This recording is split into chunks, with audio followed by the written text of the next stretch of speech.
And so and usually if you talk to most people who are very wealthy or very successful, they'll talk to you about risks that they took that other people wouldn't normally take. Like they might be like, yeah, I was the guy who got naked and walked down the street for 30 seconds and collected 4 million from Dr. Boyce, and that's why I'm rich, right? I wish I could give you 4 million, but I can't. That's not a real offer, but theoretically, yes, right? So you get that, right?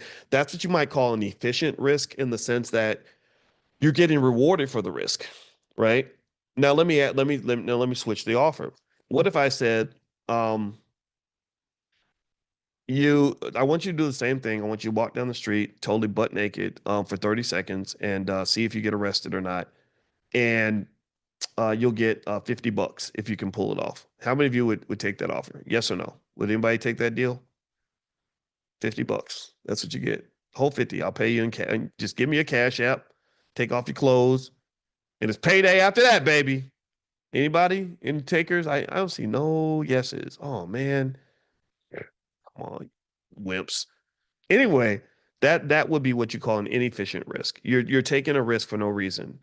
It's a risk that isn't going to give you any reward. Or like if you think about some of the kids that will go out and do really risky things, like they'll go kill somebody because they think that that's cool and whatever, and or the culture, the music, and everything has numbed them to the idea of homicide, and they're not thinking about the consequences. That's an inefficient risk as well, right? That's different from like a soldier who kills someone because they're trying to protect their family, or someone even someone who kills someone to go, because they're robbing a bank and they're going to get $10 million. Not to say that that would be ethical, but if you put the ethics to the side, that could be considered a more efficient risk than just going to do something crazy just to be crazy, just to do it. So basically, with investing, you have risk that you're rewarded for and risk that you're not rewarded for. So when you say, I want to risk it all, I'm going to put everything I've got into this one stock.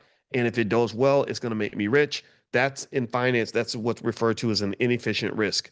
Because what's happened is that risk can be broken into pieces. There's what they call systematic risk and idiosyncratic risk. Idiosyncratic risk is risk related to that one particular stock. Systematic risk is just the general risk that you take by being an investor in a broad economy. If the economy goes south, all of us are going to get hit. It's like if there's a thunderstorm in the city, everybody gets wet.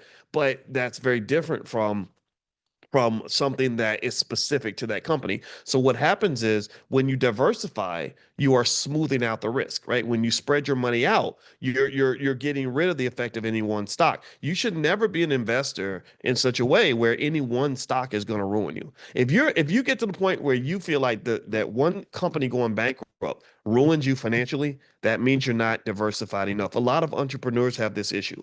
A lot of entrepreneurs are getting all their money from their business and nothing else. So that means if your business goes south, you're done. The first step a person should do in that situation is find other things that they can be involved with, other places to plant money so that if the business fails, they've got a backup. Other ways to diversify, or other problems with diversification when you have a one job. If you are, say, a single parent with one job with one stream of income and you have no backup, you're in a highly risky situation. You think you have security, but where's your security coming from? Oh, I've got job security because I work for Ford and I've been here for 20 years.